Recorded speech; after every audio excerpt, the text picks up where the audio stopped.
This bulletin is sponsored by Brajeshwari institute of hotel management खुरकड़ी।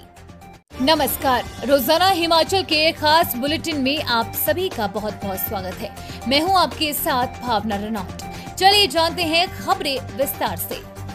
जल शक्ति विभाग की 69 योजनाओं पर खर्च होंगे 686 करोड़। पठानिया। विधानसभा अध्यक्ष कुलदीप सिंह पठानिया ने कहा कि भटियात विधानसभा क्षेत्र के समग्र विकास के लिए जल शक्ति विभाग की विभिन्न 69 परियोजनाओं पर 686 करोड़ रुपए की धनराशि व्यय की जा रही है। इन परियोजनाओं में पेयजल, सिंचाई, मल निकासी और बाढ़ नियंत्रण से जुड़ी योजनाएं शामिल हैं। वो शनिवार को ग्राम पंचायत पटछोड़ के नड़ल गांव में लगभग 160 लाख रुपए की लागत से निर्मित उठाऊ सिंचाई योजना का लोकार्पण करने के उपरांत जनसभा को संबोधित कर रहे थे। उन्होंने कहा कि इन 69 परियोजनाओं में से 56 निर्माणाधीन योजनाओं पर वर्तमान में 339 करोड़ रुपए खर्च किए जा रहे हैं, जबकि 13 नई परियोजनाओं के लिए 347 करोड़ रुपए के प्रस्ताव तैयार कर लिए गए हैं। उन्होंने नड़ल गांव में लोकार्पित की गई उठाऊ सिंचाई योजना के कार्यशील होने से लगभग 60 हेक्टेयर भूमि को सिंचाई सुविधा प्राप्त होगी, जिससे स्थानीय कृषकों को सीधा लाभ मिलेगा। विधानसभा अध्यक्ष ने कहा कि भटियात क्षेत्र में सड़क नेटवर्क मजबूत बनाने के लिए भी सरकार पूरी प्रतिबद्धता से काम कर रही है। उन्होंने आश्वासन दिया कि जून 2027 तक क्षेत्र के प्रत्येक गांव को सड़क सुविधा से जोड़ा जाएगा। उन्होंने लाहड़ू पटछोड़ नड़ल संपर्क मार्ग के उन्नयन हेतु विभागीय अधिकारियों को शीघ्र प्राकलन तैयार कर कार्य प्रारंभ करने के निर्देश भी दिया। जनसभा के दौरान कुलदीप सिंह पठानिया ने ग्रामीणों की समस्याएं भी सुनी और अधिकतर का मौके पर ही समाधान सुनिश्चित किया। उन्होंने कहा कि सरकार जन सरोकारों को प्राथमिकता दे रही है और विकास की गति को हर क्षेत्र तक पहुंचाने का प्रयास कर रही है। निलंबित निदेशक देशराज से एसआईटी ने 6 घंटे तक की पूछताछ मीणा को भी बुलाया। Himachal Pradesh power corporation limited के चीफ इंजीनियर विमल नेगी की मौत के मामले में पुलिस ने निलंबित निदेशक देशराज से 6 घंटे तक पूछताछ की। मामले की जांच कर रही एसआईटी ने देशराज से पहली बार पूछताछ की है। परिजनों ने देशराज व एचपीपीसीएल के तत्कालीन प्रबंध निदेशक हरिकेश मीणा पर विमल नेगी को प्रताड़ित करने के आरोप लगाए हैं। इसी बीच हरिकेश मीणा को भी सोमवार को पूछताछ के लिए तलब किया है। रविवार को दोपहर बाद 2 बजे से शाम 8 बजे तक देशराज से पुलिस ने कई सवाल पूछे। 10 मार्च को लापता होने के दिन सुबह विमल नेगी को देशराज का फोन आया था, जिसके बाद नेगी शिमला से बिलासपुर की ओर चले गए थे। इसे लेकर भी पुलिस ने देशराज से पूछा कि आखिर उस दिन फोन पर नेगी से उनकी क्या बात हुई थी। पुलिस ने कॉर्पोरेशन के कर्मचारियों, अधिकारियों और कब्जे में लिए रिकॉर्ड को आधार बनाकर भी देशराज से सवाल किया। परिजनों ने कॉर्पोरेशन के अधिकारियों पर विमल नेगी से दुर्व्यवहार करने और गलत काम करने के लिए दबाव बनाने के आरोप लगाए हैं। विमल की पत्नी किरण नेगी की शिकायत पर पुलिस ने देशराज मीणा समेत अन्य अधिकारी के खिलाफ आत्महत्या के लिए उकसाने का मामला दर्ज किया है। शिमला के एसएसपी ने मामले की जांच के लिए एसआईटी का गठन किया है। एसएसपी संजीव कुमार गांधी ने बताया कि पुलिस मामले की गहनता से जांच कर रही है। विमल नेगी की पत्नी किरण नेगी ने कहा कि मेरे पति की मौत डूबने से नहीं हुई है, उनकी हत्या की गई है। हमने सब पर विश्वास करके देख लिया, कहीं से इंसाफ नहीं मिला। अब हाई कोर्ट से उम्मीद है उच्च न्यायालय ही मामले की जांच सीबीआई से कराने के आदेश जारी कर सकता है। मुख्यमंत्री सुक्खू से भी मांग की, लेकिन ऐसा नहीं हुआ। फोन पर हुई बात में किरण ने कहा कि मेरे पति की पोस्टमार्टम की रिपोर्ट का पता नहीं है। अब मुझे ये भी लग रहा है कि रिपोर्ट में कहीं गड़बड़ न हो। आरोपी सरेआम घूम रहे हैं। मुझे पता है कि कराली में मेरे पति को मानसिक तौर पर परेशान किया गया। कुछ समय से वो परेशान रहने लगे। सरकार ने 15 दिन के भीतर जांच करने की बात कही थी। समय बीत गया है, लेकिन अभी तक कुछ नहीं हुआ। अब मैं हाई कोर्ट जा रही हूँ, वहाँ इंसाफ की मांग करूंगी। मुख्यमंत्री सुखविंदर सिंह सुक्खू ने कहा कि एचपीपीसीएल के चीफ इंजीनियर विमल नेगी की मौत मामले में राज्य सरकार किसी भी तरह की जांच के लिए तैयार है। खड्ड में फंसा विकास लकड़ी की पुली पट्टी के ग्रामीणों की उम्मीद है। विकास के बड़े बड़े नारों के बीच चंबा जिला के ग्राम पंचायत बिहाली के 6 गांव आज भी सड़क और पुल जैसी बुनियादी सुविधाओं से महरूम है। गांवों को जोड़ने वाली खड्ड पर न तो सरकार ने अब तक पुल बनवाया और न ही गांव तक सड़क पहुंचाई। ऐसे में ग्रामीणों ने पेड़ों की गिरी हुई लकड़ियों और मिट्टी से एक अस्थायी जुगाड़ की पुली तैयार कर खड्ड को पार करने का रास्ता निकाला है। ये पुली किसी भी तरह से सुरक्षित नहीं है और हर रोज ग्रामीण अपनी जान जोखिम में डालकर इसका उपयोग कर रहे हैं। बिहाली, कोरोड़ी 1 और 2, चलोई, जानजोग और शालाम गांव के करीब 1500 ग्रामीणों के लिए खड्ड को पार करने का यही एकमात्र जरिया है। इस अस्थायी पुली के किनारों पर कोई रेलिंग नहीं है। बरसात हो या अंधेरा, हर बार खड्ड पार करना किसी चुनौती से कम नहीं होता। खासकर बुजुर्गों, महिलाओं और स्कूली बच्चों के लिए ये पुली हादसे का कारण बन सकती है। ग्रामीणों में अयूब खान, संदीप, कसमदीन, रामलाल, तिलक, राकेश और सनी बताते हैं कि वे वर्षों से पक्के पुल और सड़क की मांग कर रही हैं, लेकिन उनकी आवाज आज तक किसी सरकारी विभाग ने नहीं सुनी। फेसबुक पर टिप्पणी से नाराज व्यक्ति ने दूसरे को डंडे से धुना।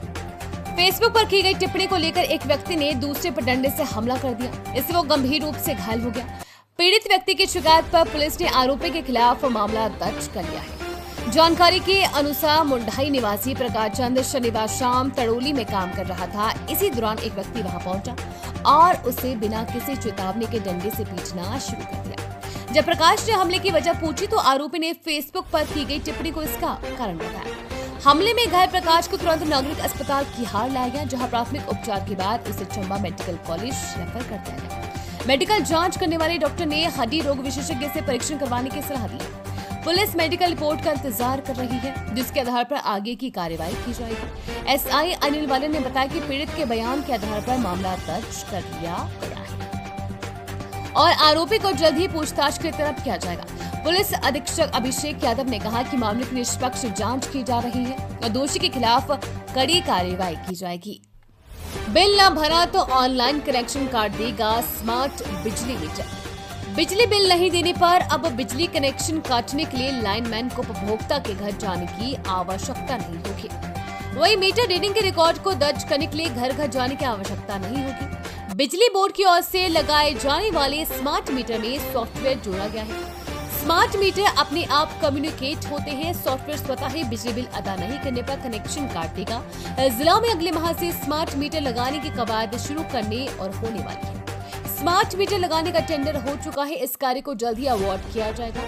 कार्य अवार्ड होने के बाद स्मार्ट मीटर लगाने की प्रक्रिया शुरू हो जाएगी। जिला के करीब 2,15,000 बिजली उपभोक्ताओं को जल्द ही स्मार्ट मीटर की सुविधा मिलेगी। इन स्मार्ट मीटर में रियल टाइम रीडिंग की सुविधा दी गई है। उपभोक्ता किसी भी समय खर्च हुई बिजली की जानकारी अपने मोबाइल से प्राप्त कर सकते हैं। सुविधा के शुरू होने से घर घर बिजली रीडिंग के लिए जाने की आवश्यकता नहीं पड़ेगी। इसके लिए मटन स्थित में एक डेटा सेंटर तैयार किया जाएगा। यहाँ पर बड़ी स्क्रीन लगाई जाएगी जिसमें सभी उपभोक्ताओं की जानकारी उपलब्ध है। हिमाचल प्रदेश के सोलन जिले में स्थित रामलोक मंदिर रूडा में 30 लाख रुपए की लागत से बनने जा रहे पहले भव्य रामलोक द्वार की विधिवत शुरुआत हो गई है। राम नवमी के शुभ अवसर पर प्रदेश सरकार में स्वास्थ्य मंत्री कर्नल धनीराम शांडिल ने पूजा अर्चना कर इस भव्य द्वार की स्थापना का शुभारंभ किया। इस मौके पर बड़ी संख्या में श्रद्धालु और स्थानीय लोग उपस्थित रहे। धार्मिक पर्यटन को मिलेगा बढ़ावा। स्वास्थ्य मंत्री कर्नल धनीराम शांडिल ने इस अवसर पर सभी को रामनवमी की बधाई देते हुए कहा कि प्रदेश सरकार धार्मिक पर्यटन को बढ़ावा देने के लिए असंभव प्रयास कर रही है।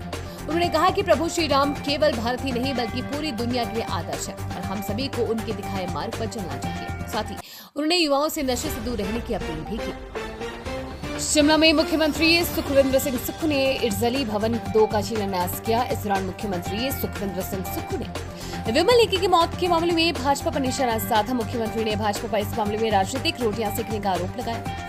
सीएम सुक्खू ने कहा कि सरकार की जानकारी के बगैर विधानसभा क्षेत्र में ईडी की छापेमारी करवाई जा सकती है, तो भाजपा इस मामले में सीबीआई की जांच क्यों नहीं करवाती।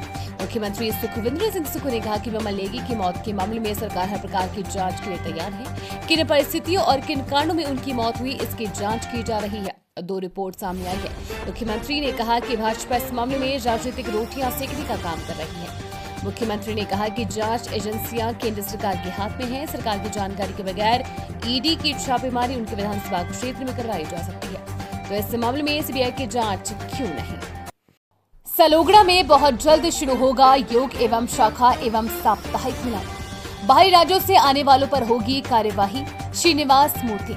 रविवार को ब्रजेश्वरी देवता मंदिर सलोगड़ा में एक बैठक का आयोजन किया गया। ये बैठक श्रीनिवास मूर्ति आरएसएस एवं संस्थापक योग भारती के गण की सैर हिमाचल प्रदेश की अध्यक्षता में आयोजित की गई। इस बैठक का मुख्य उद्देश्य हिंदुओं को जोड़ना और हिंदुओं की रक्षा करना और आने वाली पीढ़ी को योग से कैसे बचाया जा सकता है, ये निर्णय लिए ये बैठक हर रविवार को आयोजित की जाएगी, जिसमें गाँव में प्रवास रहेगा। बैठक के दौरान अनिल चड्डा को ब्रजेश्वर देवता मिलन सलोगड़ा का प्रमुख बनाया गया। इस मौके पर श्रीनिवास मूर्ति, संजय शर्मा, सह कार्यवाह आरएसएस हरीश, आरएसएस नगर प्रचालक सोरन, मनीष कुमार सोरन, जिला संपर्क प्रमुख विहीप सोरन, मोहित गुप्ता बजरंग दल, प्रखंड मंत्री पंकज कुमार विहीप, सह मंत्री सुखविंदर सिंह मंत्री, कंडाघाट मनोज कुमार, बजरंग दल गौ रक्षा प्रमुख मनोज शर्मा, जसपाल सिंह विहीप, राजेश कुमार चौहान, विक्की विश्व हिंदू परिषद एवं अन्य स्थानीय लोग उपस्थित रहे। उम्मीद है आपको आज का बुलेटिन पसंद आया होगा। इसी के साथ हिमाचल की तमाम खबरों को जानने के लिए